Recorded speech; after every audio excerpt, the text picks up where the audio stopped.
Let's proceed.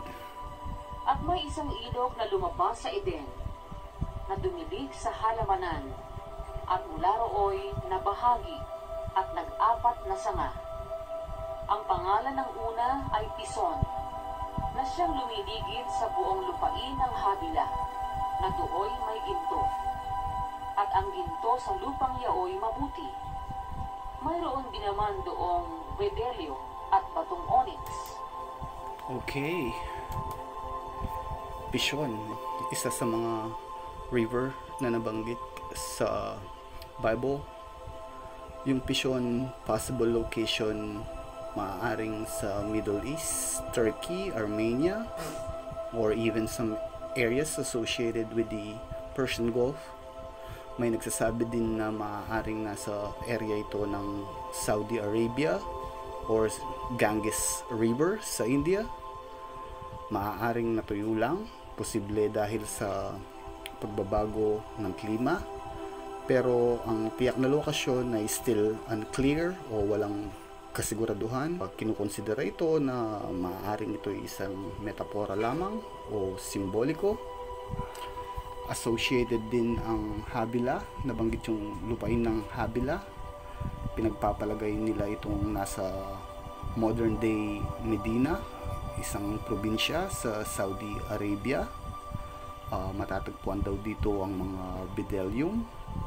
Yung bdellium, ano yun, resin na ginagamit pang incense at saka traditional medicine.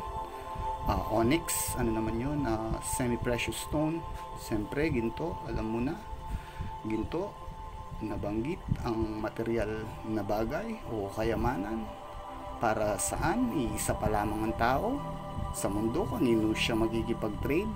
Ano ang silbi ng mga material na bagay sa mga panahong ito? Sa totoo lang, walang paggagamitan o halaga ang mga ito. Alam mo ba kung bakit? Dahil ito ang isa sa mga pangunahing nais ng religion, ang yaman at salapi. Mula pa sa kauna-unahang naitalang religion, ganyan na, pera-pera lang as always, at mga material na bagay. Tandaan mo, hindi kailanman kailangan ng Panginoon ng pera. Si pastor, mga pari, ministro, nako, paborito yan, ultimate goal nila yan.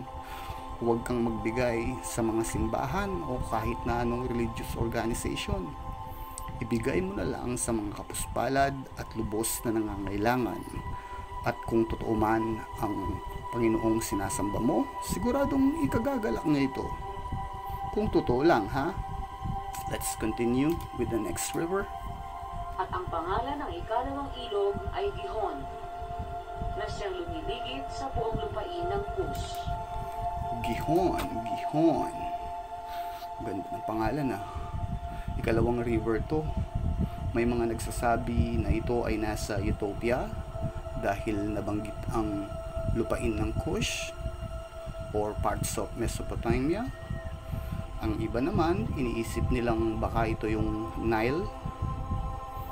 Ang tanong, paano mahahanap ang mga natuyong rivers? Ang paghahanap sa mga natuyong ilog, lalo na yung mga sinaunang ilog, ay tinatawag na paleo channels, ay nagsasangkot ng kombinasyon ng mga diskarte mula sa direktang pagmamasid hanggang sa advanced remote sensing, sa pag-aanalisa ng mga sediments, paggamit ng radar, yung synthetic aperture radar, at mga historical records. Siyempre, wala pa ring matibay na ebidensya sa mga ilog na nabanggit despite of all the technologies that we had. Tulad lang halos lahat ng laman ng Biblia, karamihan ay mga pantasya lamang.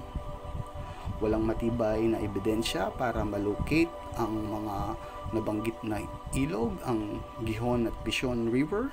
Minsan itunuturing na isang metodolohiya, simboliko. Yung iba naman pinagpapalagay nila itong isang metaphor lamang, dahil ito ay walang malinaw na kasaysayan, geographical, archaeological na katibayan.